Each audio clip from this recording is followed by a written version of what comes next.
Bonjour à toutes et à tous, bienvenue à ce point hebdomadaire. Nous sommes aujourd'hui le lundi 13 décembre 2021, au début d'une semaine qui sera dédiée aux banquiers centraux. Et donc tout naturellement, cette vidéo sera focalisée sur les banques centrales et principalement la Réserve fédérale américaine. Alors, est-ce que l'heure est venue pour la Fed d'adopter une approche hawkish? Très certainement, et on va voir pourquoi.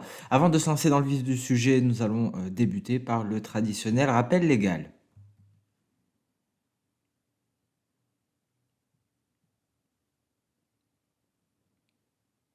Voilà pour le rappel légal, nous allons débuter par le focus de la semaine, et donc ce sera la décision la plus importante de la Réserve fédérale américaine en 2022. Alors, quel est le facteur clé hein, de cette décision de la Fed?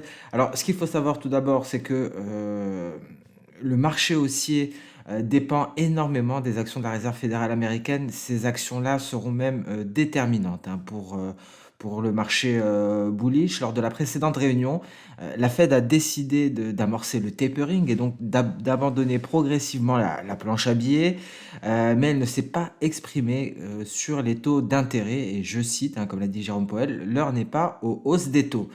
Mais on a pris connaissance depuis de données robustes et surtout depuis, Jérôme Powell a admis que l'inflation n'était pas que temporaire et il a annoncé qu'une accélération de la suppression progressive hein, de la planche à billets et donc du soutien monétaire. Alors effectivement, Jérôme Powell qui admet que l'inflation n'est pas que transitoire, hein, ça a été un réel tournant. Cela faisait plusieurs mois que le président de la Réserve fédérale américaine s'obstinait à imposer sa vision transitoire de l'inflation. Et donc, hein, concrètement, hein, le marché s'attend à ce que le soutien monétaire prenne fin d'ici le mois d'avril. Euh, mais la question est la suivante, jusqu'à quel point la Réserve fédérale américaine sera au quiche? Et donc ce à quoi on s'attend est illustré sur ce graphique, comme vous pouvez le voir, on s'attend à une fin du soutien monétaire à partir du mois d'avril 2022. Et donc, nous avons certaines données, des données qui suggèrent une action plus rapide de la part de la Réserve fédérale américaine, des données en provenance des États-Unis, des données solides, robustes. On a une inflation très élevée à 6,8%, c'est un plus haut depuis 1982. Les nouvelles inscriptions au chômage sont des plus favorables depuis 1969.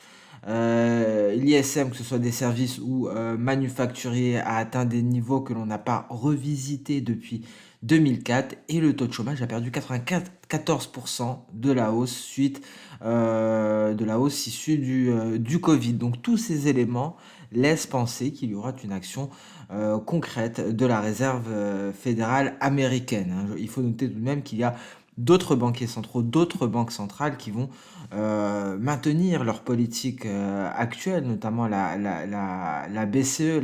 Concernant la BOJ, ça reste une inconnue pour le moment.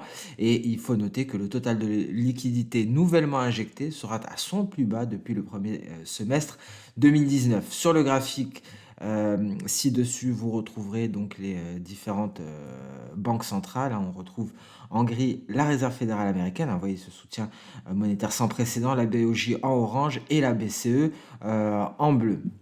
Alors, pour le moment, le marché anticipe une hausse des taux, les indices ne réagissent pas. La hausse des taux est attendue assez prochainement. On a pricé une première hausse des taux pour le mois de mai, la deuxième pour juillet-septembre et la troisième pour décembre-janvier 2023. Alors, on peut tirer ces conclusions-là sur le marché des taux d'intérêt et des devises, avec un dollar qui reste toujours aussi fort, même s'il est en range, il est en range sur des sommets. Mais il faut noter que cette évaluation concernant les taux d'intérêt n'est pas visible et ignorée par le marché action, où visiblement c'est l'excès de liquidité qui drive les marchés. Donc la décision de la Réserve fédérale américaine prévue ce mercredi à 20h sera déterminante. La conférence de presse, comme d'habitude, commencera 30 demi-heures plus tard. Donc un marché qui price une première hausse des taux pour le mois de mai, la seconde pour juillet-septembre et la dernière pour décembre 2022, janvier 2023. À suivre cette semaine, donc des banques centrales. Il y aura, nous l'avons dit, mercredi, la Réserve fédérale américaine. Il y aura également la décision de la Banque d'Angleterre et la décision de la CBRT, de la Banque turque. Nous allons en parler plus dans le détail concernant la Banque d'Angleterre. On prendra connaissance de sa décision jeudi à 13 h. Alors, il faut noter que lors de la précédente réunion, le marché envisageait déjà une hausse des taux, euh, mais le nouveau resserrement a déplacé ses attentes pour le mois de février. Il faut noter tout de même que le marché prévoit un taux britannique plus élevé que le taux américain à la fin de 2022. Et donc la question qu'on se pose, c'est que les attentes d'un changement en décembre étant faibles, est-ce que la BOE peut réellement surprendre et renforcer la livre? Alors il faudra prêter attention bien entendu à la paire Euro-GBP qui a récemment rebondi à partir de la limite inférieure de sa zone de consolidation, une conso qui dure plus ou moins depuis le référendum sur le Brexit. Voilà pour la BOE. On va passer aux données clés de cette semaine, hein, notamment les PPI. On a pris connaissance des CPI récemment. Maintenant, c'est l'indice des prix à la production qui sera publié mardi à 14 h 30. On prendra également connaissance mercredi à 14 h 30 des ventes au détail. Comme tous les jeudis, seront publiées les nouvelles inscriptions hebdomadaires au chômage, l'indice Philly de la Réserve fédérale américaine également ce jour-là, et les PMI préliminaires manufacturiers. Donc, clairement, hein, quelles que soient les données, la Réserve fédérale américaine a suffisamment d'arguments, hein, pour agir. Et donc, ces données ne seront pas cruciales concernant la décision de la Réserve fédérale américaine, mais ça aura tout de même une importante psychologique. On notera les ventes au détail, hein, qui sont extrêmement fortes. Il faut noter que sans la pandémie, ces ventes au détail ne seraient pas à ces niveaux, hein. On retrouve ces lignes ici qui sont donc qui correspondent à la moyenne. Vous voyez, on est largement au-dessus de la moyenne. Alors, on continue à présent sur les banques centrales avec la CBRT, la Banque centrale turque. Alors, il y a eu une chute impressionnante de la livre turque au cours de ces derniers mois suite aux baisses de taux forcées de la part de la banque centrale, forcées par le président Erdogan. Comme le montrent ces trois graphiques, hein, sur l'inflation en haut à gauche, en bas à gauche les taux d'intérêt et en bas à droite la dette en pourcentage du PIB, la stratégie d'Erdogan est catastrophique, elle est suicidaire. Est-ce que la CRBT va succomber une fois de plus? On saura jeudi à midi lors de la décision de la Banque centrale.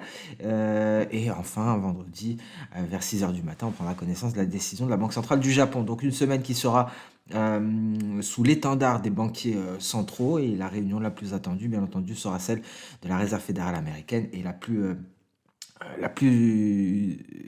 impressionnante sera très certainement celle de la Banque centrale turque, avec ces différentes hausses de taux forcées, hein, qui ont eu des conséquences sur l'économie. Donc voilà pour ce point hebdomadaire qui touche à sa fin. Je vous souhaite une très bonne journée, un très bon début de semaine. On se donne rendez-vous dès demain pour le prochain Good Morning Market. Au revoir.